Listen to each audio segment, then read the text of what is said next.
Hi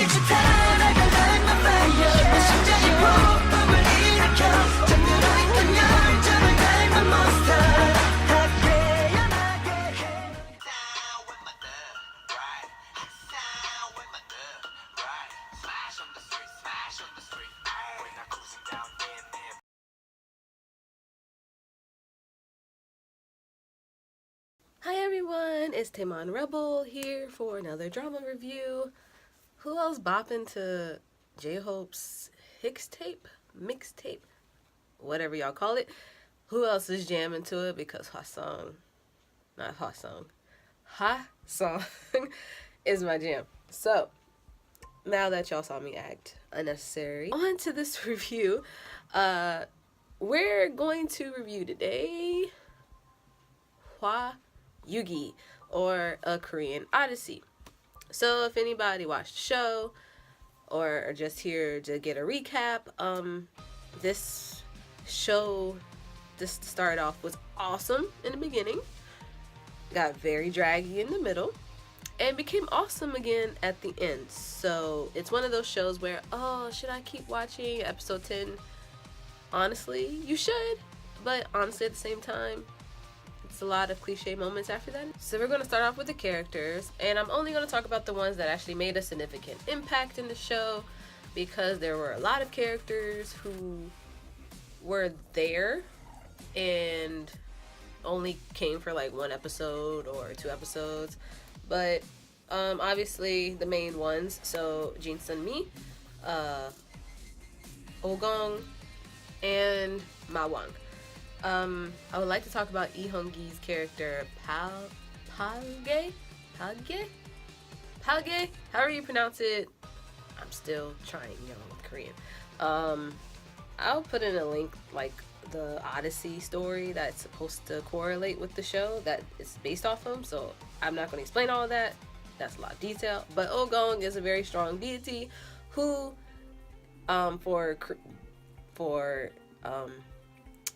doing a sin, got locked up in a house for hundreds upon years, maybe thousands, I forget, and he been locked up in there ever since the story starts. He can't drink alcohol because of also that same sin, and he struggles with that, but he's also he's arrogant, he's self-righteous, he doesn't care about what happens to other people as long as he gets his way. He's one of those, normal buttholes that start off as a butthole and become nicer in the end. Sunmi is a very dark person, but she's also very lively at the same time. She only wears monotone colors. She doesn't like to attract attention to herself, but she's a very friendly character. She can be a bit bland, but at the same time, what do you expect from somebody who's seen ghosts all her life, has been ridiculed and picked on all her life? What type of emotion do you expect her to feel around people when she doesn't trust people in the first place and all she knows is seeing ghosts?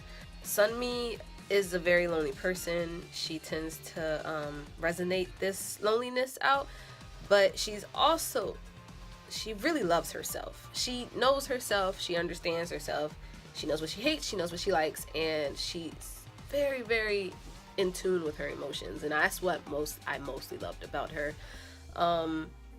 She knows how to be by herself because she's always been by herself, and she understands to love yourself is one of the biggest accomplishments, is to love yourself. Ma Wang is, I don't know how to feel about Ma Wang. He's one of those characters that you could tell he's a comic relief, but at the same time he's a very serious guy. He cares mostly about himself as well, but at the same time he has loyalties, and he does like to keep his loyalties in check. And he doesn't like to be backstabbed. He hates being backstabbed, but Oh-gong stays backstabbing him, and Ma Wang stays backstabbing Oh-gong, so it's like, aren't y'all contradicting yourselves? But whatever. But I didn't really care for Ma Wang. Like I said, he's a contradiction. He helps Oh-gong, then he doesn't help Oh-gong, and then he just makes things worse sometimes, but then so he just lets them play out. But near the end, I still didn't really care for him. Um, Palge is Palge is is also a comic relief. He's more so the comic relief, but I took him more seriously than Mawang.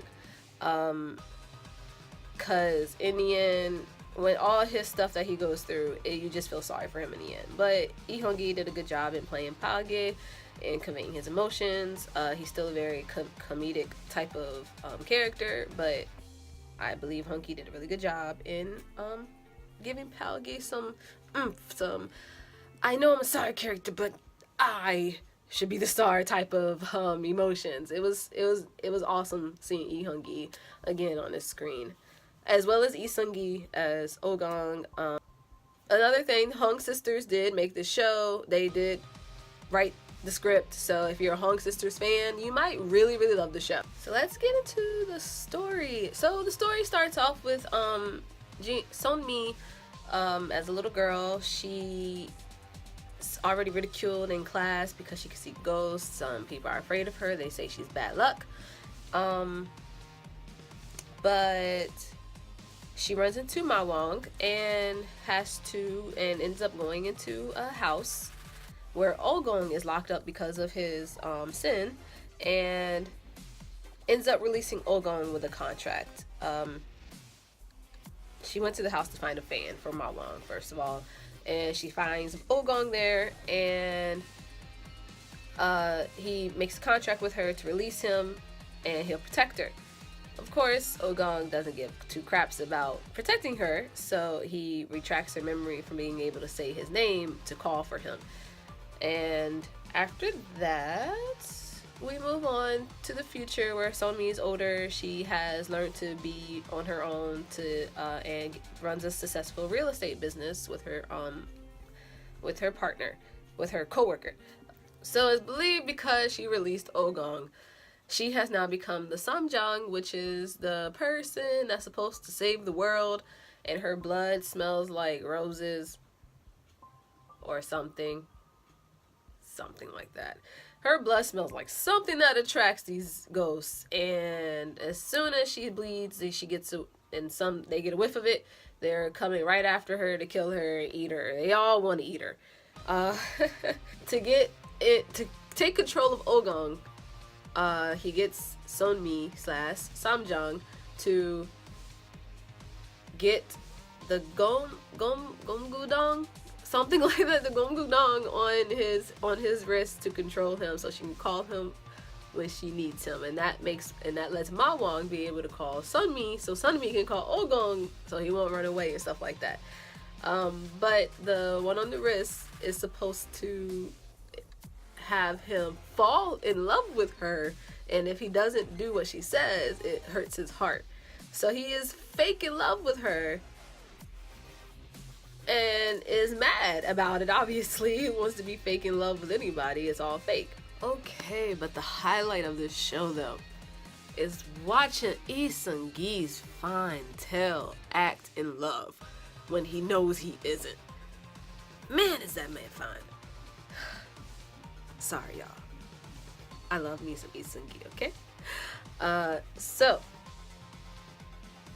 Ogong is trying so hard to understand and be nice to Sunmi because he has to be nice to her, or he can keep getting hurt by the Gungongdong. I'm totally saying it wrong, but by the bracelet, okay? And seeing him act in love, but at the same time ridiculing everything that's going on is hilarious. I loved it. I loved every second of Lee Seung-gi's acting. He made this show for me. Oh my gosh, it was funny and sad all at the same time.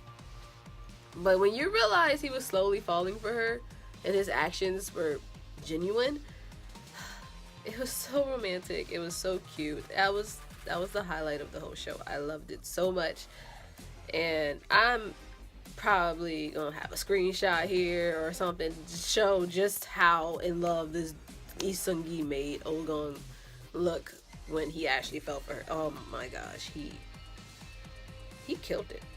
Like, I would say Sungi really killed this role. Like, he's killed a lot of roles, but this one, he made me fall for him even harder than I usually do.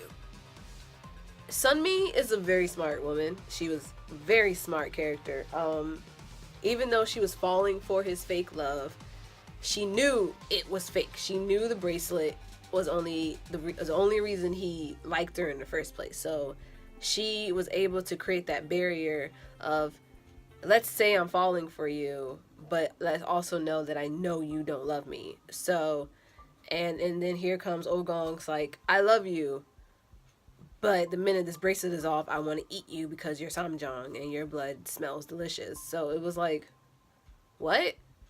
I love you, but I want to eat you and I want you to disappear, because if you disappear, this bracelet's gone. Oh, but I still love you.